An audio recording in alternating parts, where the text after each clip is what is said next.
Hello friends, welcome to A to Z English classes. This is JS Kundan Singhania. हम लोग last video में the soldier poem के writer जो है रूपर्ट ब्रूक के बारे में पढ़े थे। आज हम लोग द सोल्जर पोएम पढ़ेंगे। द सोल्जर, सोल्जर का मतलब सैनिक होता है ना। ये पोएम जो है ये एक सोनेट है। क्या है? एक सोनेट। अब ये सोनेट वर्ड, आखिर सोनेट होता क्या है, पहले इसके बारे में जरा सा समझ लेते हैं हम लोग। सोनेट, सोनेट का हिंदी होता है लघु कविता। सोनेट का हिंदी लघु कविता, जो कि जनरली 14 लाइन्स में लिखी जाती है, यानी कि 14 लाइन की कविताएं। जनरली 14 लाइन की जो कविताएं जो होती है उसको क्या कहते हैं? सोनेट कहते हैं। इस सोनेट, तो सोनेट समझ में आ गया होगा, जो 14 लाइन की कविता होती है वो सोनेट कहलाता है। सोनेट को दो भाग में बांटा गया है ना।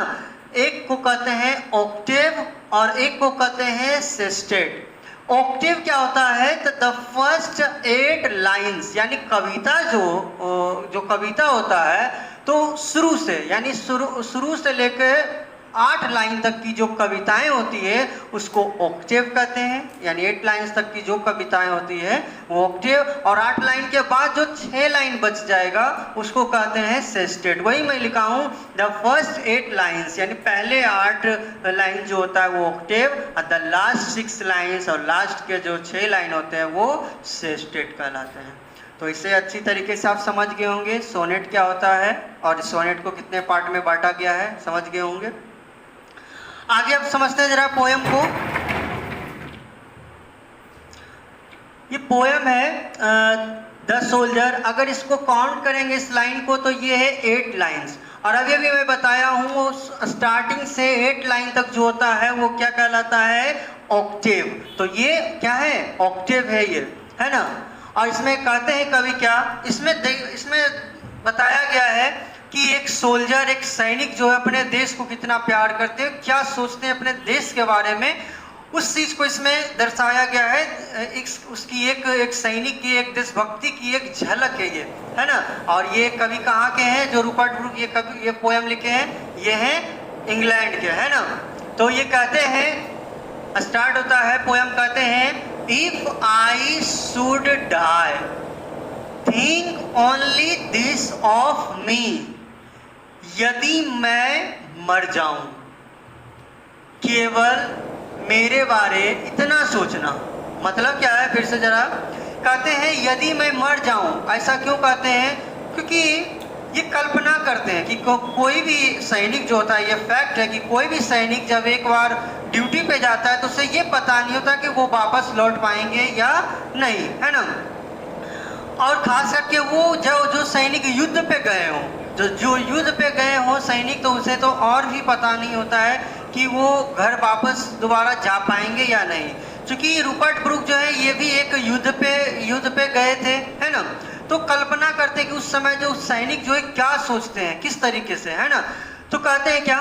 इफ आई शुड डाई, कि यदि मैं मर जाऊं, थिंक ओनली दिस ऑफ मी, मेरे बारे में केवल इतना सोचना, that there's some corner of a foreign field, कि विदेश का कुछ कोना है।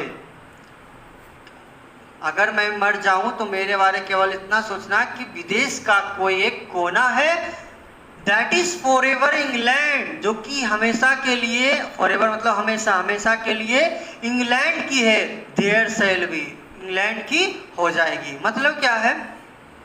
कहते हैं कि यदि मैं मर जाऊं युद्ध में, अगर ऐसा हो कि कोई व्यक्ति, जैसे कि यही है, दूसरे देश लड़ाई के लिए जा रहे थे, तो अगर ऐसा हो कि युद्ध पे दूसरे देश अगर कोई सैनिक लड़ाई के लिए गए और वहाँ पे वो क्या है, वहाँ पे अगर जो उनकी मृत्यु हो जाए तो क्या होगी? तो उनकी मृत्यु हो जाएगी, तो उससे तो अपने देश फिर से वापस लाना संभव उस समय नहीं था, इसलिए करके उसे उसी जमीन पे दफना दिया जाता था। तो वही कहते हैं कि अगर जिस जमीन पे भी, कोई सा भी जमीन पे अगर उन्हें दफनाया जाएगा तो वो जमीन जो है कहाँ की हो जाएगी? इंग्लैंड की हो जाएगी। क्यों? क्योंकि ये सैनिक जो है कहाँ के हैं? इंग्लैंड के हैं, और उसे उस जमीन में दफनाया जाएगा तो वो कवि जो है कहाँ के? इंग्लैंड के हैं। इसलिए वो, यानी वो सोल्जर एक जो है वो इंग्लैंड के हैं, इसलिए वो जमीन भी इंग्लैंड की कहलाएगी, है ना, ऐसा कवि कहते हैं। और आगे कहते हैं इन दैट रिच अर्थ, उस रिच मतलब ऐसे तो अमीर होता है, लेकिन यहाँ पर अमीर नहीं होगा, यहाँ रिच का मतलब होगा समृद्ध। उस समृद्ध भूमि में या उस समृद्ध जमीन में, है ना, और रिचर डस्ट, उससे भी ज्यादा समृद्ध, उससे भी ज्यादा समृद्ध। डस्ट का मतलब होता है धूल या कण, लेकिन यहाँ धूल या कण नहीं, यहाँ डस्ट का मतलब उस सोल्जर का बॉडी है ना। तो कहते हैं आगे क्या कि रिचर डस्ट कंसील्ड, कि उससे भी ज्यादा समृद्ध जो शरीर एक सैनिक का उसमें संलिप्त हो जाएगी, यानी कि मिल जाएगी। मतलब क्या है इसका, एक बार फिर से कहते हैं क्या कि जहां भी दफनाया जाएगा तो वो तो इंग्लैंड की भूमि हो जाएगी। कहते हैं उस समृद्ध जमीन में एक उससे भी ज्यादा समृद्ध जो है शरीर उसमें संलिप्त हो जाएगी, यानी कि मिल जाएगी। मतलब क्या है कि ऐसा क्यों कहते हैं कि उससे भी ज्यादा समृद्ध, चूंकि जहां भी दफनाएंगे तो वो भूमि तो समृद्ध है ना, लेकिन उससे भी ज्यादा समृद्ध उस सैनिक का शरीर है। क्यों? क्योंकि वो शरीर है कहाँ का, इंग्लैंड का, और इंग्लैंड का शरीर जो है इनकी नज़र में क्या है कि उनसे भी ज्यादा समृद्ध है ना। ये अपने देश का गुणगान बखान करते हैं ना कि हमारा देश इतना पवित्र है, इतना समृद्ध है ना। आगे कहते हैं अपने देश का गुणगान करते हुए आगे कहते हैं अ डस्ट whom इंग्लैंड बोर, कहते हैं कि इस डस्ट को यानी शरीर को, ये शरीर जो है जिसे इंग्लैंड ने जन्म दिया है, बियर मतलब जन्म देना होता है, बोर सेकेंड फॉर्म है। कहते हैं क्या कि इस शरीर को जिसे इंग्लैंड ने जन्म दिया है, इंग्लैंड ने जन्म दिया मतलब इनका जन्म कहाँ हुआ है, इंग्लैंड में हुआ है ना, इसलिए अपने देश का ही गुणगान करते हैं। आगे कहते हैं शेप्ड, और इंग्लैंड ने ही आकार दिया है, मेड अवेयर का मतलब जागरूक भी किया, जागरूकता भी इनमें आई है। तो कहाँ आई है, इंग्लैंड में ही आई है। कहते हैं gave once her flowers to love, England ने ही उन्हें प्यार करने के लिए फूल दिए हैं, है ना, या फिर बोल सकते हैं जहां इंग्लैंड की फूलों ने उन्हें प्यार दिया है। हर वेज टू रोम, और इंग्लैंड ने ही रास्ते दिए हैं, है ना, वेज रास्ते दिए हैं चलने के लिए, इंग्लैंड ने ही रास्ते दिए हैं चलने के लिए। A body of England breathing English air, इस लाइन को जरा ध्यान से देखेंगे। अ बॉडी ऑफ इंग्लैंड, ये शरीर जो है, कभी कहते हैं ये शरीर जो है वो किसका है, इंग्लैंड का है ना।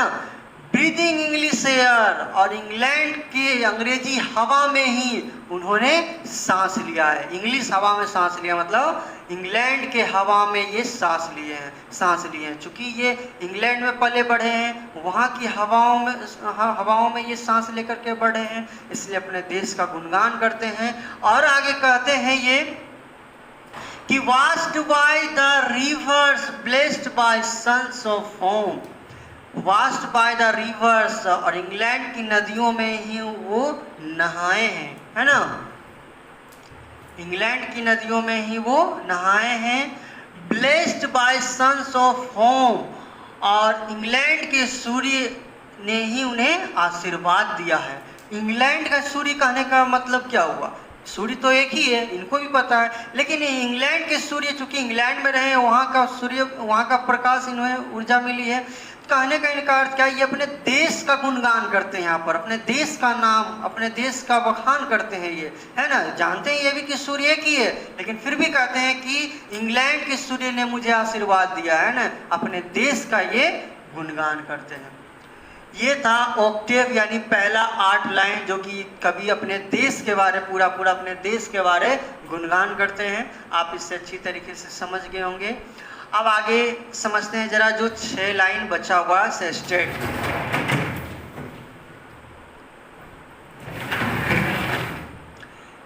आगे कवि कहते हैं, और ये जो 6 लाइन लिखा गया है इसमें कल्पना करते हैं कि यदि इनकी मृत्यु हो जाती है तो मृत्यु के बाद ये क्या करेंगे, है ना। लोग ऐसा बहुत कम सोचते हैं कि मृत्यु के बाद क्या क्या चीज ये सोचते हैं।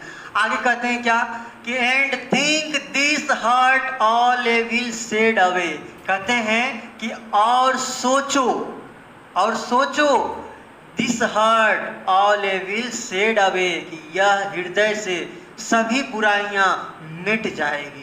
मतलब क्या हुआ? कहते हैं कि अगर इनकी मृत्यु हो जाती है तो इन्हें दफना दिया जाएगा, और इन्हें जहाँ भी दफनाया जाएगा वो कौन सी भूमि कहलाएगी? इंग्लैंड की भूमि।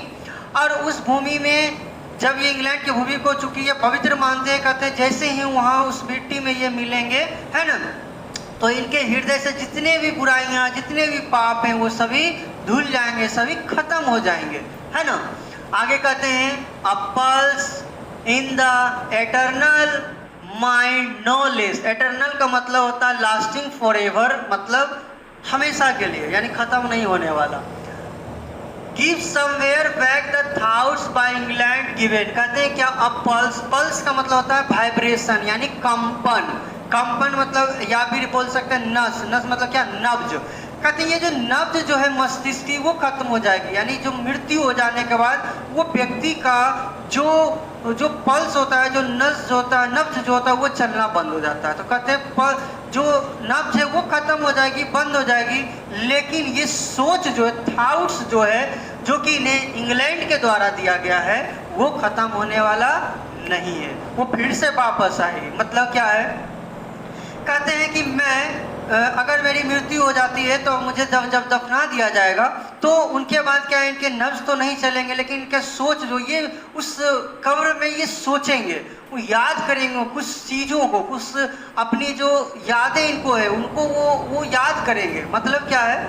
कौन कौन सी यादें हैं जो कि अपने देश में बिताए हैं, अपने देश में रह कर के जो खुशनुमा दिन जो था उन सभी चीज़ों को याद करेंगे। जैसे कि कौन कौन सा वो चीज़ था, कौन कौन से समय था, तो देखो हर साइड्स उनका दृश्य, किसका दृश्य? तो इंग्लैंड का दृश्य जो है, इंग्लैंड का दृश्य है, उनको कहते हैं मैं याद करूँगा, है ना। कल्पना करते हैं मरने के बाद क्या है कि उनके दृश्य को वो याद करेंगे। यहाँ हर वर्ड क्यों यूज किया गया है? हर तो स्त्री के लिए यूज किया जाता है, क्योंकि हम सभी जानते हैं कि देश जो है हमारी मातृभूमि होती है, माँ समान मानते हैं, इस लेकर के यहाँ हर यूज किया गया है कि उसके दृश्य को मैं याद करूँगा। किसके दृश्य को? तो इंग्लैंड के दृश्य को, जो फिजाएं वहाँ की है ना। एंड साउंड्स, और जो वहाँ की ध्वनियाँ हैं, आवाज़ जो है, आवाज़ कौन सा आवाज़? तो जैसे पशु पक्षी का जो आवाज़ है ना, उन सभी चीज़ों, उन सभी साउंड्स को याद करूँगा। ड्रीम्स हैप्पी एज हर डे, और उन दिनों जो खुशनुमा सपने जो मेरे होते थे, है ना, जो खुशनुमा सपने थे उनको मैं याद करूँगा। आगे कहते हैं and laughter learn of friends, और कहते हैं और याद करूँगा क्या? कि हंसी को, उस हंसी को याद करूँगा जो कि अपने दोस्तों से सीखी है। कहते हैं और याद करूँगा क्या चीज़? उस हंसी को याद करूँगा जो कि अपने दोस्तों से सीखी है। क्योंकि हम सब जानते हैं कि फ्रेंड्स के साथ हम लोग बिल्कुल खुल करके लाफ करते हैं, हंसते हैं, शायद ही और किसी फैमिली मेम्बर के साथ इतना हम हंस पाते हैं, इतना खुश रह पाते हैं जितना कि दोस्तों के साथ, है ना। हंसी मजाक और ठहाके मार करके जो हंसते हैं हम लोग, है ना। तो कहते हैं क्या कि जो उस हंसी को मैं याद करूँगा जो कि दोस्तों से मैंने सीखी है। एंड जेंटलनेस, और नेकपन जो मैंने सीखी है अपने दोस्तों से, वो भी मैं याद करूँगा। अच्छे फ्रेंड्स जो होते हैं तो वो उससे हम लोग नेकपन भी सीखते हैं, है ना। और कहते हैं आगे क्या? In hearts at peace under an English heaven, और इन सभी चीज़ों को याद करके हृदय में इनके जो है शांति मिलेगी। और कहाँ? तो अंडर एन इंग्लिश हेवन, तो इंग्लैंड के, इंग्लिश हेवन मतलब इंग्लैंड के स्वर्ग के नीचे। इंग्लैंड के स्वर्ग के नीचे मतलब क्या है? कहने का अर्थ क्या हुआ इनका कि इन सभी चीज़ों को जो मैंने इंग्लैंड में बिताया था समय, उन सभी चीज़ों को याद करूँगा। कहाँ? तो कब्र में, है ना। जो मृत्यु हो जाने के बाद जो उनको दफनाया जाएगा, और वो चूंकि वो मिट्टी कहाँ की हो जाएगी, इंग्लैंड की, इसलिए इनकी नज़र में वो भूमि जो है वो क्या है, वो एक स्वर्ग से कम नहीं है। क्यों? क्योंकि वो इंग्लैंड की भूमि हो जाएगी और इंग्लैंड जो है इनके लिए स्वर्ग से कम नहीं है। इसलिए कहते हैं कि उस इंग्लैंड की भूमि यानी जो जो स्वर्ग जो उनको मिलेगा, उस स्वर्ग में इन सभी चीज़ों को याद करके इनके हृदय में क्या मिलेगी, शांति मिलेगी। और ये क्या चीज़ था, सेस्टेट था, यानी लास्ट 6 लाइन को सेस्टेट कहते हैं और ये लिखे हैं रूपर्ट ब्रूक। आई होप कि आप लोग इस पोयम को आप अच्छी तरीके से समझ गए होंगे। जल्द ही नेक्स्ट वीडियो में अपलोड करूंगा। जय हिंद।